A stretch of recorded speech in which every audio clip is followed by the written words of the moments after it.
Hi everybody, this is Laura, City Scrapper.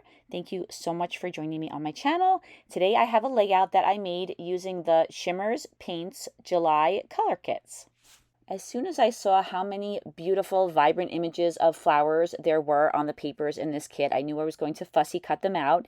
There were so many of them, so I immediately thought of making a wreath out of them. For this layout, I'm going to have a 3/4 wreath on the right-hand side of my layout, and then I'm going to have some other clusters in some other areas. Right now, I am using a stencil from my stash. This is a Crafter's Workshop stencil, and I'm using some Liquitex modeling paste, and I'm adding some texture to the background. This stencil has a whole bunch of little flowers on it that are on a branch, and I thought that would be a great image to have behind the wreath. I'm using a heat tool to dry the modeling paste. Now I'm going back in and adding some more. The paper that I'm using is 120-pound smooth white cardstock. I have it coated with some white Liquitex gesso. I personally like to use gesso on my backgrounds. It allows me to control the paints that I add to the background a little bit better than when there's no gesso. I know that everybody has their own way of working. That's what works for me. I think it's a great idea to experiment and try it both ways if you're not sure whether or not you like working with gesso. I add the modeling paste in a lot of places on the layout. Once I build the wreath on top of this area, though, you'll only see little traces of the modeling paste and of the paint that I'm adding right now too. It's just meant to complement the other elements that are on the page.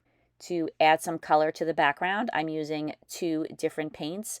I'm using a Shimmerz Golden Wheat. We got that in a past kit, and I'm using this month's Inklings, or one of this month's Inklings, and it's called French Twist. Because the colors in the flowers that I'm going to use to construct the wreath are so vibrant and there are so many of them, I didn't want to make the background have too many different colors. I thought that would make the layout a little visually confusing. So I just use these two different shades of goldish yellow, and I think that this adds a nice touch to the background without taking over the whole layout or without adding too many different colors. If the embellishments were going to be a little bit more neutral or maybe not so multicolored, I would consider adding more colors to the background. I'm using the packaging technique where the paint is applied to plastic and then squished down onto the page. I drew some light circles, one on the right and one on the left, so I would have an idea of where I wanted the color to go. Then I use a small paintbrush to add some splatters to the background. I like to add the splatters right outside the larger areas of color, in addition to adding splatters on top of the areas of color. But I like the idea of having splatters as kind of a halo around the more solid areas of color. One of the things I like about using gesso is it makes mistakes a little easier to clean up. I have a little bit too much paint between those two circular elements on the page, so I used some baby wipes and I was able to clean up that area in between the two circles very easily. When using a wipe to clean up the background, it will basically remove everything in that area. So sometimes after I've used a wipe, I like to go back in and add a couple of splatters along the edge of the areas of color. Not so many that I make another mess, but just enough so that it doesn't look suspiciously clean in any area.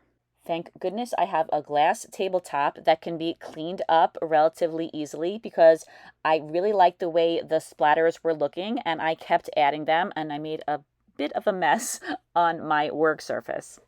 Recently, when I began using a gel plate, I was reminded how relatively neat scrapbooking mixed media can be as far as art projects go. When I started using a brayer and a gel plate, I realized that that is much more difficult to control. Cleaning up after a session of gel plate printing reminded me of how easy it is to clean up after a session of making a scrapbook layout background. Now I'm using one of the newer products from Shimmerz Paints. It's called Color Splash. It's a glossy acrylic spray. I thought this would be perfect to add some splatters to the background.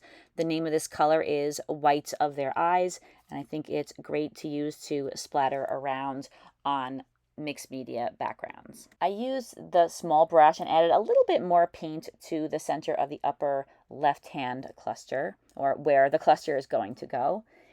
These are the gorgeous flowers that were fussy cut from one of the pattern papers. There were quite a few pattern papers that had images of very colorful flowers like these, although I think that this pattern paper that I cut these flowers from was my very favorite. I inked the edges of the flowers with Distress Oxide in saltwater taffy, and then I used some forest moss Distress Oxide to ink the edges of the leaves. The background is dry and the flowers are all cut out and inked, so I'm ready to start assembling them on the background. I think that you could see how beautiful those flowers are. I love the yellow mix in with the orange and peach colors. When I first started fussy cutting flowers out of pattern paper, I used to not cut out the half flowers, thinking that it was better to have the full flowers, but I found that I often use those flowers that are along the edge of the paper, so I fussy cut those out too, and I am going to be using them on the small cluster on the left, and also I'm going to be using them on the edge of the wreath on the right, and then later on I add a third cluster on the bottom of the page, and I also use them there. I'm attaching down the flowers that make up the wreath. I alternated between attaching a flower directly down to the page and then popping up the next flower on some foam. I think it's an easy way to give a wreath some dimension without popping up every single flower in the wreath. I made my way all the way around the wreath, and that last flower was of course a little bit too large, so I trimmed it down, and then I also trimmed one of the leaves off of that little cluster and added that into the wreath. Most of the flowers that are on this wreath right now are on the larger side. I had some that were a little bit more medium size, so I thought that I would tuck those into the wreath to give the flowers a little bit of variety of size. Making a wreath out of fussy cut or die cut pieces is something that I love to do. Something that I struggle with sometimes though is making sure that the wreath looks circular. Sometimes they look a little lopsided, so that's something that I try to fix by adding and subtracting flowers from the wreath. And another issue could be if the wreath is thicker on one side than on the other side. So there are some challenges. I think that in the end, I was able to make it look as close to a circle as I'm going to make it. I had to make a few changes to some of the areas. To give some dimension to the small cluster on the left, I popped up the largest flower on some foam, and I arranged all of the leaves and the other flowers around that one popped up flower. So right now it looks like the bottom of the wreath is thicker than the top of the wreath. So I start adding to the edge of the wreath to try to remedy that. It turned out I didn't really like the way the edge of the wreath looked. I felt like I needed a little bit more there. I do end up using almost all, if not all, of those pieces that I just took off, but I was thinking that I would put a complete flower at the edge of the wreath and then work some of those bits or pieces of flowers around it.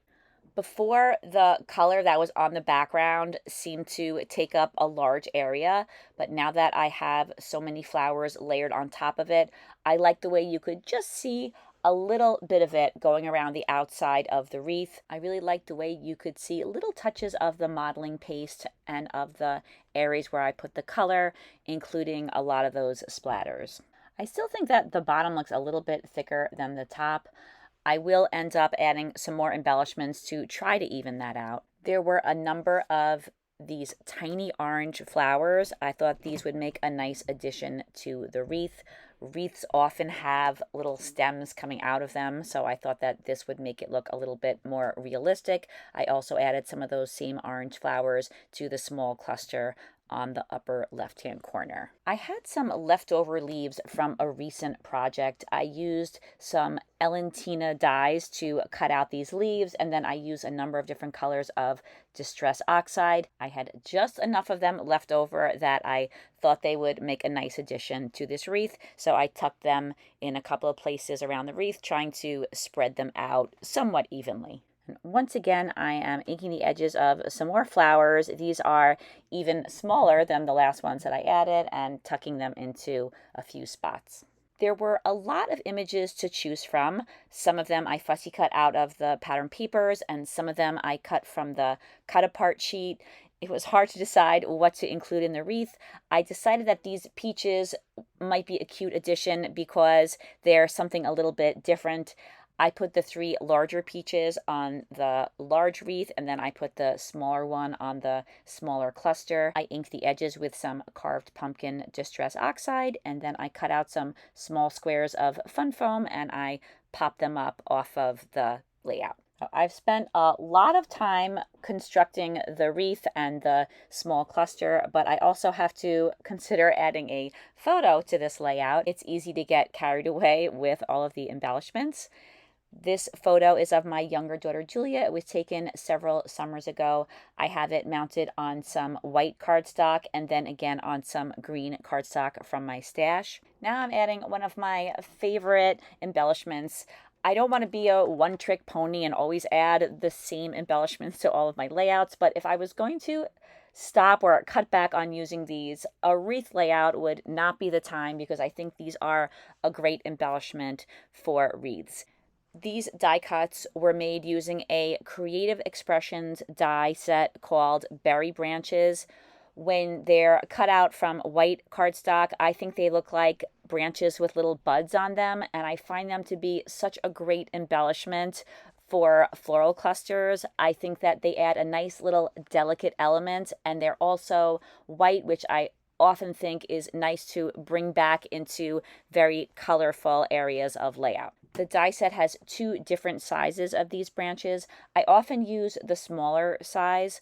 On this layout, I ended up using both sizes. I thought that it would be nice to have a variety of sizes, or 2, I guess isn't much of a variety, but the 2 different sizes because I'm adding so many of them. Right now, there's just the smaller size, but I end up switching some of them out. I had a couple of leaves left on my desk, so I used those to fill in a few spots and then also to try to guide the wreath to look a little bit more circular in a couple of places. This is where I switch out some of those little white branches for some slightly bigger ones. I don't know that it made a huge difference in the end. I try to keep in mind that all the little details are important. So far, all the embellishments on the page are made of paper. I was thinking that adding some jewels to the layout would be a nice addition. I'm using Angel's Craft stone stickers. They come in strips and I cut them into individual jewels. I forgot to mention that I added 2 photo corners just at the top of the photo.